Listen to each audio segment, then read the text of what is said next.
Everybody get your motherfucking roll on. I know shorty and she doesn't want no slow song. Had a man last year like it goes on. Haven't let the thing loose, girl, it's so long. You been inside, know you like to lay low. I've been people what you bringing to the table. Working hard, girl, everything paid for. First, last phone bill, car, no cable.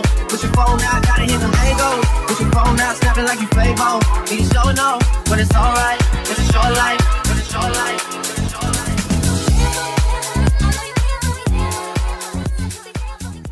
Hello and welcome to another cryptocurrency video. Like the new intro, upbeat, positive in this time of despair and quite honestly shit. Depending on how you look at it, if you want to get another position in this market, if you want to pick up some more cryptocurrencies, then it's a great time for you.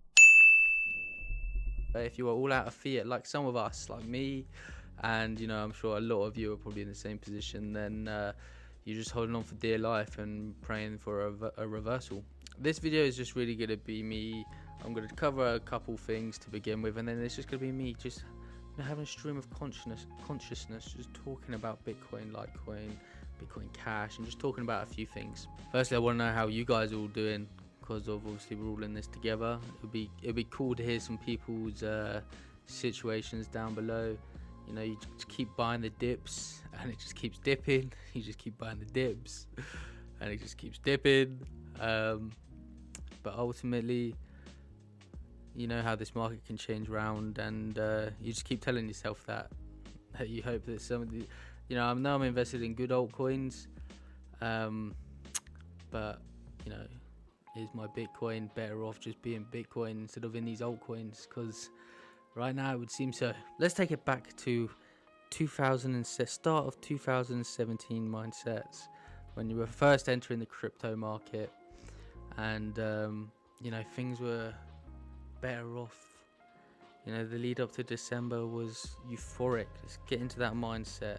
So the first story that I want to talk about today is the Ledger Nano S. It runs out today, the 26th of November. Hopefully I'm not too late at getting this to you, but if you want to store your cryptocurrency securely, okay, because they will be worth something in the future, they will be, then head over to the description down below, click the link and go and get yourself a Ledger Nano S. Save that crypto securely. Make sure that you don't get scammed by buying in other places like the Trezor wallet is going through at the moment.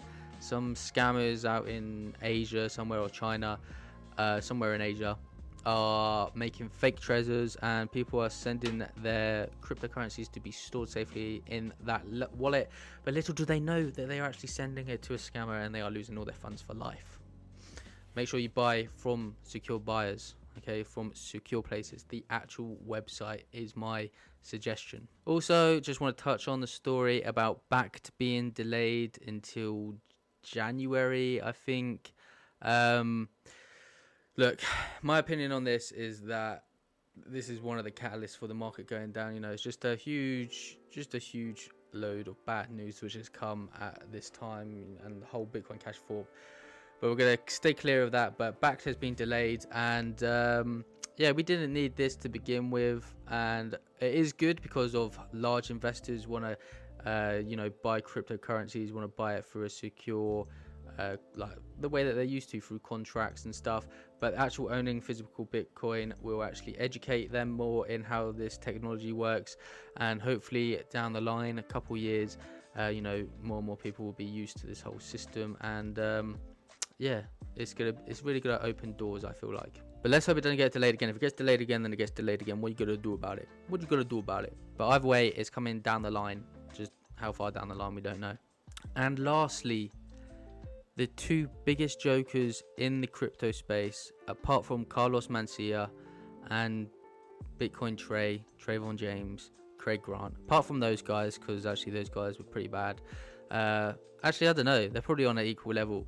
Roger Ver and Craig Wright. Craig Wright has actually managed to, Dr. Craig Wright has actually managed to keep Bitcoin Cash Satoshi Vision.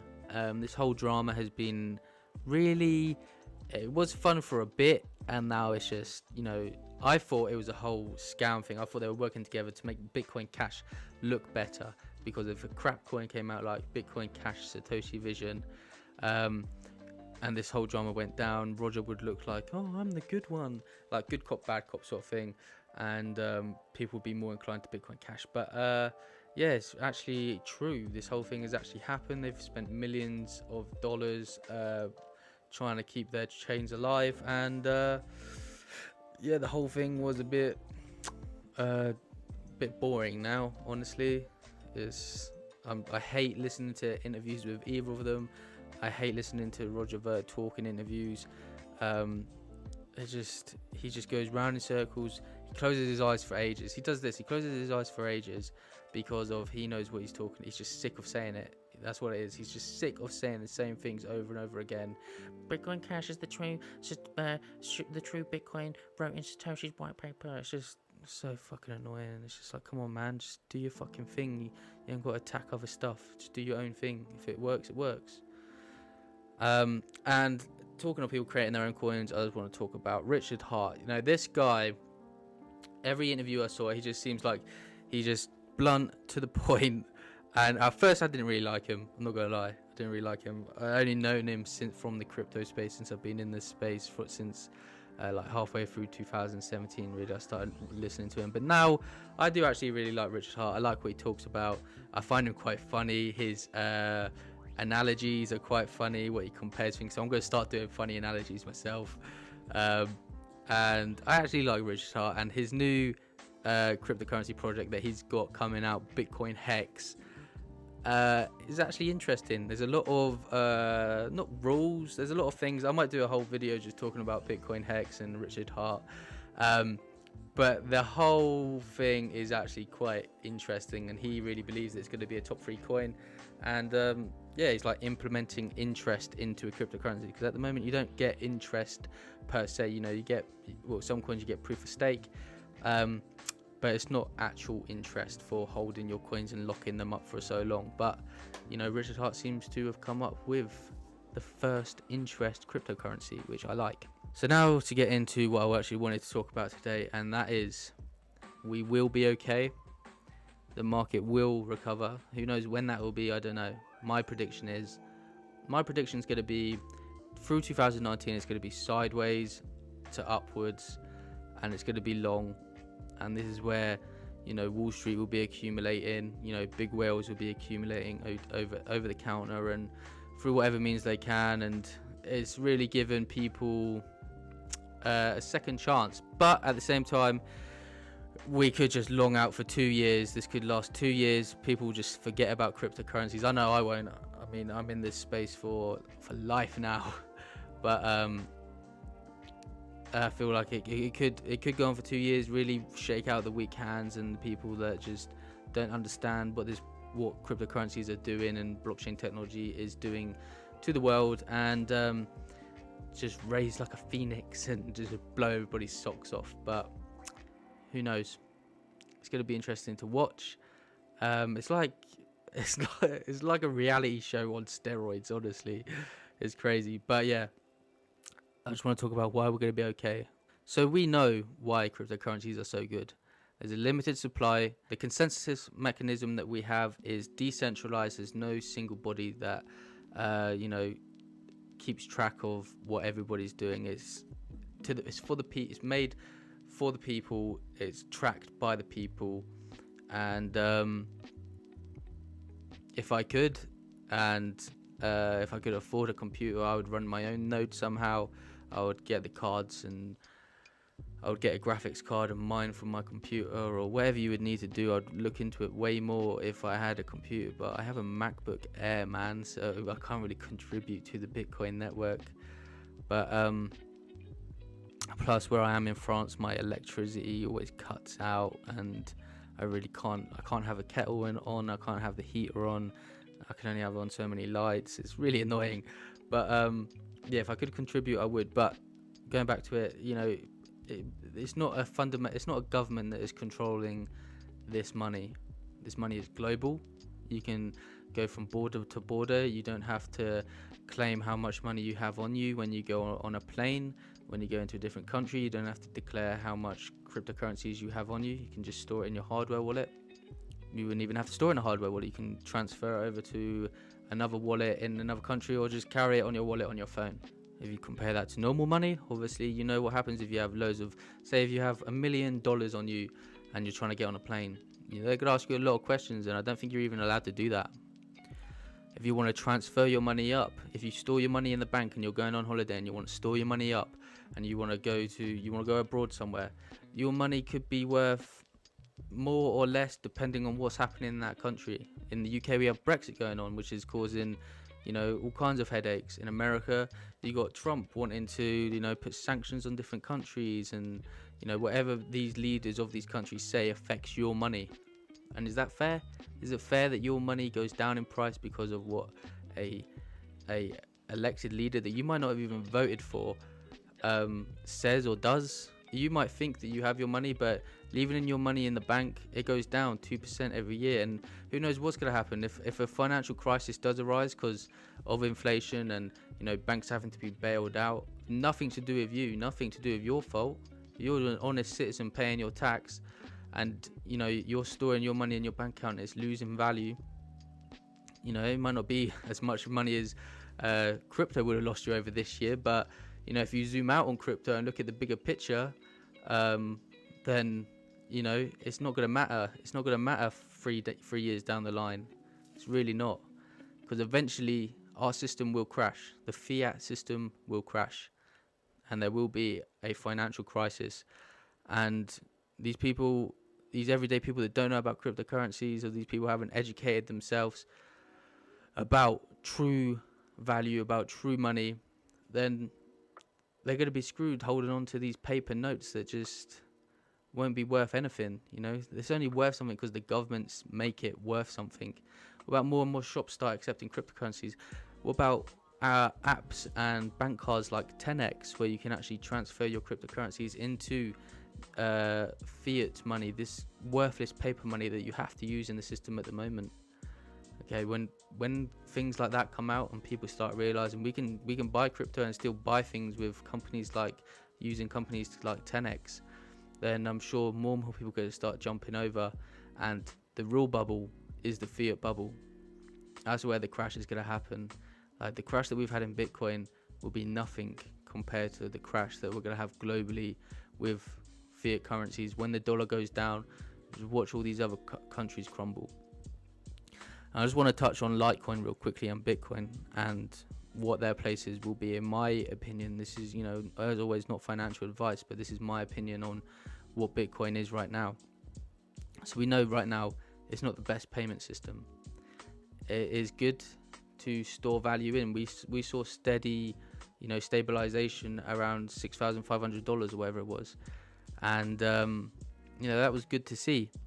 And sure, we've dropped down to 4,000. We could even drop down to 2,000. But when the crash comes and these third world countries are looking for somewhere to go to keep their value, those are the ones that are going to benefit when the rest of the first world countries stop being so, not arrogant, but stop being so safe. You're so safe in America and so safe in the United Kingdom. But look at countries like Venezuela, look at countries like Brazil, Greece. Okay, that could easily happen in your country. And things like that have happened. So Bitcoin as a store of value, it's where you can put your money, and if you zoom out on a chart, it looks good. If you zoom out on a chart on a year basis, it looks good. Even on a monthly basis, it still looks good. But we know it's not easy to transfer Bitcoin, especially if loads of people start using it, then the fees might go up, and it's not easy to set up a Lightning network from your business. It will get easier as time goes on, and that's the thing with having a truly decentralized coin. People have to vote on things, and over time it's a slow progress, but it gets there. But that's where Litecoin comes in. That's where you can use Litecoin for very quick transactions. Litecoin moved a large sum amount of money. I covered it ages ago, very quickly. And Litecoin never has any drama. I can only remember one bit of Litecoin drama, and I can't even remember it now. I'll flash it up on screen, but sure. Oh, and also a whole Charlie Lee selling his share, but that's surely a good thing. He's stepping away from the project, and yeah, he sold at the top. I mean, he's not going to sell at the bottom and leave himself penniless. He is a truly good guy. He helped set up Coinbase, and you know, if you compare him to the likes of Craig Wright and Roger Ver, then you shouldn't even, in my opinion, you shouldn't even be imagining using Bitcoin Cash or Bitcoin Cash Satoshi Vision, because the figureheads of it are scammers and people who would deceive new people coming into the space. Okay, if you don't know about it, about bitcoin.com and all of that stuff, then educate yourself from that, because of these guys are just, but in my opinion, not very nice people, bad people. You know, Roger comes across as a smart guy, but he knows what he's doing. That's why he closes his eyes for so long when he talks, because he's like, I'm sick of repeating myself over and over again. But that's what he has to do to get people to buy his fucking coin. With Charlie Lee, he's stepped away from it, and sure, he might buy Litecoin down the line, and he can focus on Litecoin full time now. And you can tell when someone's a good guy. And Charlie Lee, you know, you might come across as boring in interviews or, you know, whatever that, but I see you on the on podcasts and stuff, and you know, you're one of the good guys in the space. Not that he's watching this, but yeah, just, if you don't know about cryptocurrencies, just, you need to do your own research on them. Just watch videos, read up about them, and you need to learn about what true value is. You know, true value isn't in the system that we have at the moment that everybody's using. It's not in, you know, pounds, it's not in dollars, it will be in cryptocurrencies. Just gotta look at the long-term goal here, guys. Long-term goals, micro transactions, instant payments, moving away from the cashless system that we have at the moment, like what Sweden have done. Just look at Sweden, and I think Norway are going down the same route. But that's why I want to leave this video today. I'm just, you know, rambling on. Like I said, it was just a stream of consciousness, just me talking about certain situations, and you know, the eventual global crisis, which will probably have a bad effect on everyone. Like, I don't want to see it happen, because you know, many people are going to be left in poverty, and you know, I don't want to see that happen. But you can help save yourselves from it, because when people start flocking to a store of value which is easy to move about and better than gold, then you know, I think that's where crypto is really going to shine. And just don't miss your chance. Okay, we might have a couple of years before that, or you know, these markets can move fast. We went from $5,000 to $20,000 in a blink of an eye, not even a year, and that could happen again. That's why I want to leave this video. I know a lot of you are struggling out there. I'm with you, or I'm struggling with you, and we'll get through it, and we will come out on the other side better off, more educated, and ready for the next time. With that being said, thank you for watching all the way to the end. Appreciate everyone watching this, and yeah, I just thank you. See you. Yeah, it's that Super no Shima flow. Yeah. It's that Super no Shima flow. Yeah. It's your boy, it's your man, Young Josh A, coming through with the